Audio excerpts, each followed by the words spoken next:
11.3 covers James Polk. He as well is going to only serve one term as president. He serves from 1845 to 1849. In the election of 1844, Tyler starts the election but drops out. He knows very, very soon that he is not going to be reelected. So the Democrats are going to run James Polk. The Liberty Party then backs Polk. Remember, the Liberty Party is going to be absorbed into that of the Republican Party. The Whigs are going to run Henry Clay. And it really comes down to the issue of Texas. Polk is in full support of Texas coming in as a state, where Henry Clay is ambivalent. It's not very clear what he wants. So 6 days before Polk takes office, because he wins easily, Congress then passes the joint resolution annexing Texas as a territory. It doesn't take very long before Texas can come in as a state. They already have enough people to do so, so all they have to do is write a constitution and they'll be brought in. The goals for Polk's presidency, Polk promised to serve only one term. That gives the Democratic Party time to kind of figure out what they want to do in the future.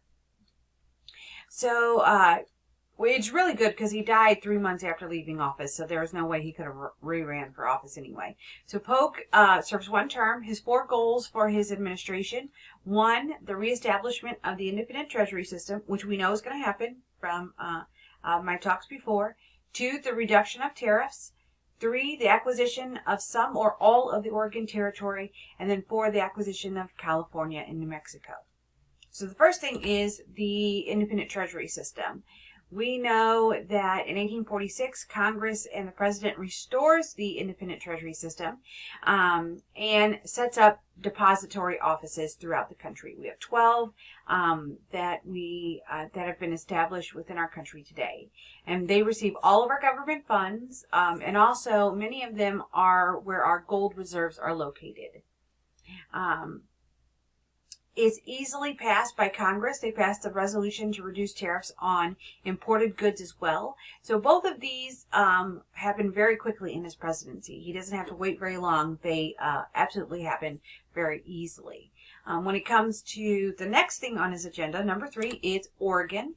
And the idea with Oregon is it's been under joint occupation with Great Britain since 1818. And it all has to do with the Columbia River. So if you look at this map, all throughout here, let's go back. All throughout this area, you can see the Columbia River right here in the middle. So it's in both territories. The Democrats want the entire region. Great Britain wants all the way down to the 42nd parallel, and we want all the way up to the 54th, 40 parallel, because then it would cover all of the Columbia River. So who's going to get it? Polk doesn't want a war with Great Britain, so he is ready to compromise in what he's going to do. And so he sets up the Oregon Treaty in 1846, so this is a year into his presidency. It's also known as the Buchanan-Packingham Treaty, where it divides the Oregon country along the 49th parallel. And they choose the 49th parallel because that is the top of the Louisiana Purchase that had been figured out years beforehand. So they just extend it all the way out to that of the Pacific Ocean. And what they do then is, as part of the treaty, they allow Great Britain to come down into our area of the Columbia River for salmon fishing. Because the point of the Columbia River is it is a huge salmon spawning river.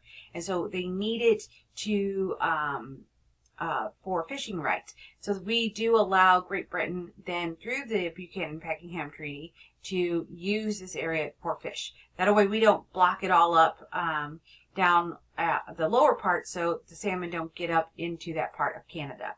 We make sure that there are provisions for that. So that's 3 of the 4. Now the 4th thing, and it's the big one, is the acquisition of California and New Mexico. So this is going to lead to the Mexican-American War.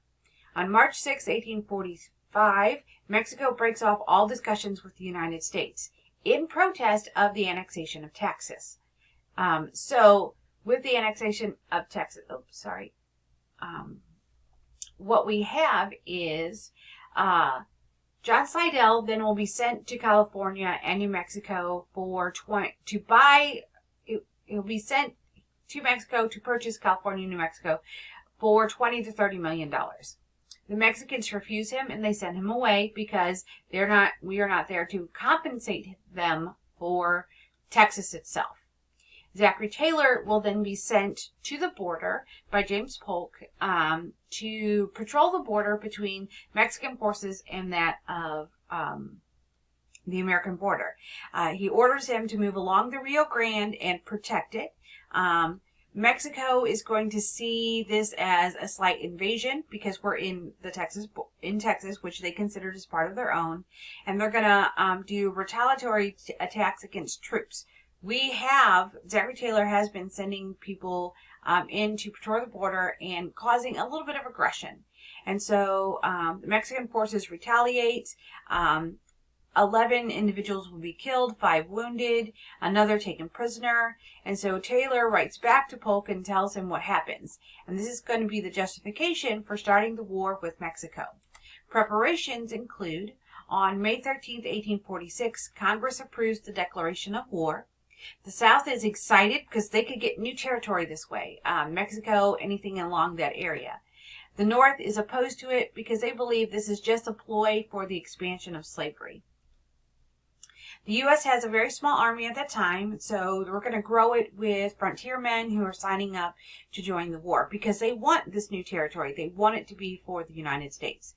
There are 4 fronts for the war. The one is Texas and northern Mexico. 2, central Mexico, basically where Mexico City is. Then New Mexico and California. Zachary Taylor will be named commander of all the military forces. In private, he very much opposes this war, but he's following the orders that he is giving. So the first part, California, New Mexico, those are gained very easily. California, Polk will send the Navy to gain control of San Francisco, San Diego, and Los Angeles. The Navy says that they're in charge. But remember, John C. Fremont is there in the Sonoma Valley and says, nope, the Army's in charge. So there's this little friction between them until Polk clarifies that John C. Fremont is only in control of Sonoma. The Navy has control of everything else. So it's resolved without incident. New Mexico in September of 1846, easily gained by Stephen Kearny. So now we have the other 2 locations. Where are we going to fight? When it comes to war with Mexico, in August, Santa Anna is going to make a deal with Congress and tell them, if you let me go, if you just, help me get out of exile, I will help. But he obviously is going to lie about this. As soon as he gets back to Mexico, he gathers forces and attacks the U.S. And he calls for the U.S. to surrender immediately. Of course, we're not going to back down, and we're going to say no, we're not going to do that. In September of 1846, U.S. forces are going to take Monterrey, Mexico. In March of 1847, a year later, Winfield Scott, a U.S. general, is going to attack Mexico City. It takes him several months, but by September, he has the city himself. Mexican forces then offer land to any Irish individual if they would defect from the U.S. to Mexico because of all the strife that we have with Irish immigrants and the anti-Irish sentiment that's going on. But the Irish themselves say no. They stay within the United States itself. So the war lasts just a couple years, and we have the end of it with the Treaty of Guadalupe-Hidalgo. The peace treaty ended the Mexican-American War, and we're going to gain all what is known as the Mexican Cession. It's 525,000 square miles. All of this pink area you can see in this map here, not the orangey part at the bottom, we get that later, but the pink area is what we are going to gain. If we include Texas in this land, Mexico is going to lose 55% of its pre-war territory, so over half of what it had before. And we gain all of this for $15 million. And so the legacy of the war very much comes down to, it is the deadliest as in the terms of percentage of soldiers lost. So 110 per 1,000 soldiers that will fight. Is politically divisive. Slavery is the largest point of contention on the expansion of slavery and where we will allow it to go.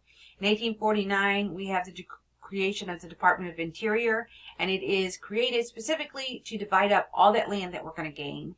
And also, in the future, it's the Department of the Interior is going to spawn the Department of Natural Resources, where all of our national parks and everything come from. And so we have expansion within Congress, expansion within government, as at the end of the Mexican-American War. So now you can go on and do the quiz for Section 11. It shouldn't take very long. It's a relatively easy quiz.